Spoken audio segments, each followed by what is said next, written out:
നമസ്കാരം. 2014 നരേന്ദ്രമോദി സർക്കാർ അധികാരത്തിൽ എത്തിയതിനു ശേഷം നമ്മുടെ ഇന്ത്യയിലുണ്ടായ മാറ്റങ്ങൾ ചെറുതല്ലായിരുന്നു. 2016 പാകിസ്ഥാൻ വളർത്തുന്ന തീവ്രവാദികൾ ജമ്മു കാശ്മീരിലെ ഉറിയിൽ എത്തുകയും നമ്മുടെ ഇന്ത്യൻ സൈനികരെ വധിക്കുകയും ചെയ്തത്. അതിന്റെ ബദലായി ഇന്ത്യ തിരിച്ച്, അതായത് 2016 സെപ്റ്റംബർ 29 ഇന്ത്യ ഒരു സർജിക്കൽ സ്ട്രൈക്ക് പാകിസ്ഥാനിലേക്ക് നടത്തി. അക്ഷരാർത്ഥത്തിൽ പാകിസ്ഥാൻ ഞെട്ടി എന്നതിൽ യാതൊരു സംശയവുമില്ല. കാരണം ഈ സർജിക്കൽ സ്ട്രൈക്കോടെ ഒരു കാര്യം പാകിസ്ഥാന് മനസ്സിലായി. കാരണം ഇത് പഴയ ഭാരതമല്ല, പുതിയ ഭാരതമാണ്. നിലവിൽ ഞാൻ പറഞ്ഞു വരുന്നത്, ദുരന്തർ സിനിമ ഇറങ്ങിയപ്പോൾ വിരളി പിടിച്ച പാകിസ്ഥാൻ പോലീസും പാകിസ്ഥാനിലെ റേഞ്ചർ ഫോഴ്സും ഉൾപ്പെടെ ഒരു പരിശോധന അവർ വിപുലമായി നടത്തിയിരുന്നു. പാകിസ്ഥാനിലെ ഭിക്ഷക്കാരെയൊക്കെ പിടിച്ചുകൊണ്ടുപോയി അവർ ഒരു പരിശോധനയൊക്കെ നടത്തിയിരുന്നു. എന്നാൽ അജ്ഞാതരെ കണ്ടെത്താൻ സാധിച്ചില്ല. എന്നാൽ അജ്ഞാതർ അവരുടെ ജോലി നല്ല വൃത്തിക്ക് തന്നെ ചെയ്യുന്നുണ്ട്. അതായത് ജെയ്ഷെ മുഹമ്മദ് തലവൻ മസൂദ് അസറിന്റെ ഇളയ സഹോദരനായ മുഹമ്മദ് താഹിർ അൻവറിനെ അജ്ഞാതർ 20-ലധികം പ്രാവശ്യമാണ് വെടിവെച്ച് കൊന്നത്. ആ വാർത്ത ദേശീയ മാധ്യമങ്ങളടക്കം റിപ്പോർട്ട് ചെയ്തിട്ടുണ്ടായിരുന്നു. ആ വാർത്ത വന്ന അന്നു മുതൽ മസൂദ് അസർ ആകെ ഭയന്നിരിക്കുകയാണ്. ഒറ്റ വാക്കിൽ പറഞ്ഞാൽ ഇഞ്ചിഞ്ചായി മരിക്കുകയാണ് മസൂദ് അസർ ഇപ്പോൾ. എന്നാണ്, എപ്പോഴാണ്, എങ്ങനെയാണ് ഭാരതത്തിന്റെ അജ്ഞാതന്റെ വെടിയുണ്ട തന്റെ തലയെ ചിന്ന ഭിന്നമാക്കുക എന്ന് ആലോചിച്ച് കഴിയുകയാണ് മസൂദ് അസർ.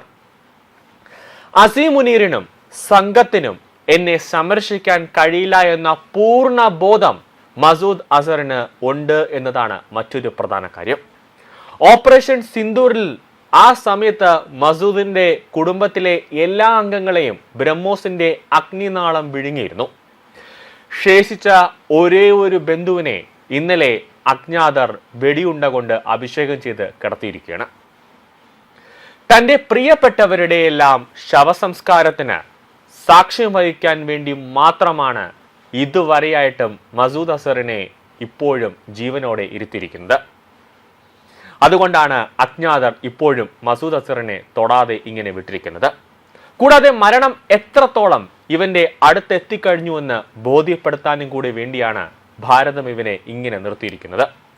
ഭീകരാക്രമണങ്ങളിൽ നിരപരാധികളായ ഭാരതീയർക്ക് അവരുടെ പ്രിയപ്പെട്ടവരെ നഷ്ടപ്പെട്ടതുപോലെ ഓരോ ദിവസവും ഓരോ മിനിറ്റും ഇപ്പോൾ ഞാൻ കൊല്ലപ്പെടും എന്ന ചിന്തിച്ച് ഒരു ഭ്രാന്തനെ പോലെ ജീവിതം കൊണ്ടുപോകാനാണ് ഇന്ത്യയുടെ അജ്ഞാതർ മസൂദ് അസറിനെ ഇങ്ങനെ നിർത്തിയിരിക്കുന്നത്. ഏതു സമയവും വെടിയേറ്റ് കൊല്ലപ്പെടാം എന്നൊരു ബോധം ഇപ്പോൾ മസൂദ് അസറിന്റെ മനസ്സിലുണ്ട്. ഒരു കാര്യം ഉറപ്പാണ്, മസൂദ് അസർ ഇപ്പോഴും ഇന്ത്യയുടെ രഹസ്യാന്വേഷണ ഏജൻസിയായ റോയുടെ നിരീക്ഷണത്തിലാണ്. മസൂദിന്റെ ഓരോ ദിവസങ്ങളും ഓരോ നീക്കങ്ങളും റോയുടെ ഏജന്റുമാർ കൃത്യമായി തന്നെ നിരീക്ഷിക്കുന്നുണ്ട് എന്നതാണ് പ്രധാനപ്പെട്ട കാര്യം.